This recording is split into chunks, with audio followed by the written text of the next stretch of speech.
খিচুড়ি রান্না করেছি। এখন আমি এই যে খিচুড়ি নিয়ে নিলাম প্লেটে।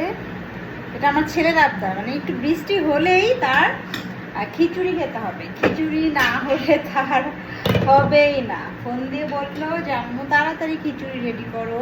তো আমি আবার আজকে আমার ডায়েট করা চলবে না, এই যে সালাদ করেছি, লেবু নিলাম।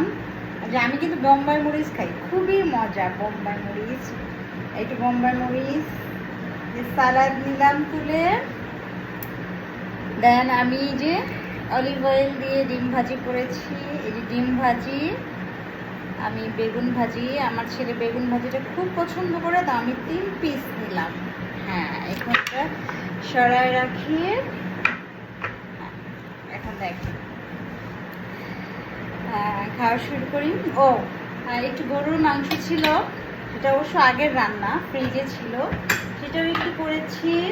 আমি আসলে মাংস তো ওইভাবে বেশি খাওয়া হয় না, আমি 1 পিস গরু মাংস নিলাম। হ্যাঁ, 1 পিসে থাক, ঠিক আছে, 1 পিস দিয়ে খাওয়া শুরু করে দেই।